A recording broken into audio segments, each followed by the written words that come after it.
G'day Cobbers, Cobber here. Look, if you're in crypto in Australia, there's one conversation that's guaranteed to make you a bit nervous, and that's the one about the taxman. So today, we're going to rip the band-aid off. We're going to break down exactly what you need to know about the ATO and your crypto. No fluff. Let's get into it.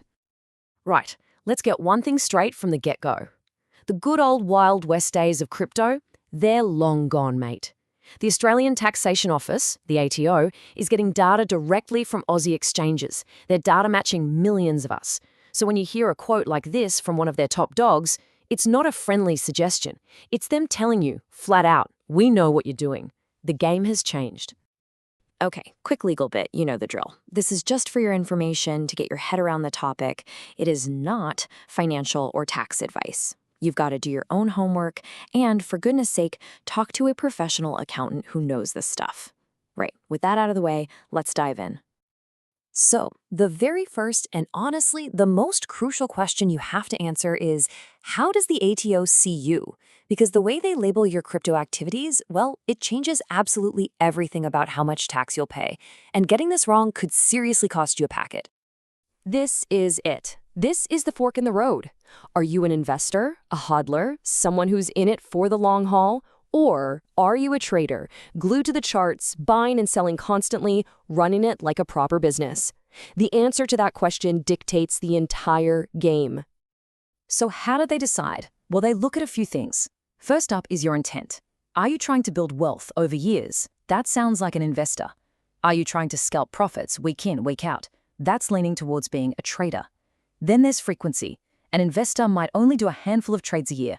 A trader, well, they could be doing dozens a day. And finally, structure. Is this just a hobby on your laptop, or do you have a business plan, an ABN, the whole shebang? For most of us, let's be honest, we're going to fall smack bang in that investor column. And that leads us to capital gains tax. So, let's focus on the investors, which is probably 99% of you watching, the hodlers. This is where you need to get your head around something called a capital gains tax event, or a CGT event. A CGT event is just the taxman's fancy term for something you did that's now taxable. Selling your crypto for good old Aussie dollars is the obvious one, right? But here's the number one trap that gets everyone. Swapping one crypto for another. Yeah, you heard me. Trading your Bitcoin for Ethereum is a taxable event. The ATO sees it as you disposing of your Bitcoin. Same goes if you give crypto away as a gift or use it to buy a coffee. All right, let's make this dead simple with an example. Let's say a while back you chucked $2,000 at the market and grabbed yourself one shiny Ethereum. That $2,000 is your cost base. Simple. Now, you were patient. You were a good hodler. You held on for 18 long months, and then you cashed out for $3,000. The basic math is easy, right? $3,000 minus your $2,000 cost base leaves a $1,000 capital gain. That's your profit. But, and this is a massive but, because you held onto that coin for more than 12 months, the ATO gives you a bloody beautiful reward. It's the 50% capital gains tax discount. And this is a game changer. And there you have it. That $1,000 gain gets sliced clean in half. So you only have to add $500 to your taxable income for the year, not the full grand. That is the single biggest perk of being a long-term investor in this country. Fair dinkum. Okay, so what about the other lot? The traders, the people running this like a full-time job. For them, it is a completely different kettle of fish. So here's the deal. It's swings and roundabouts.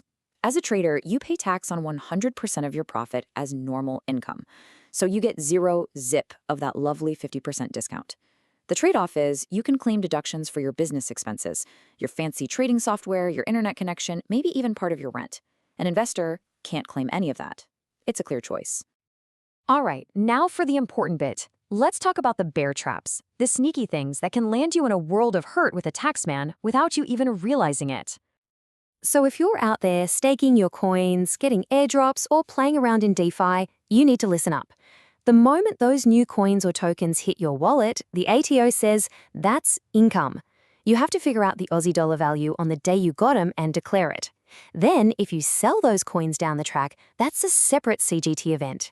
It's a double whammy, and you've got to track both parts. Now, I see this one pop up in forums all the time. This myth about the personal use asset exemption. The idea that if you just buy stuff with your crypto, you don't have to pay tax.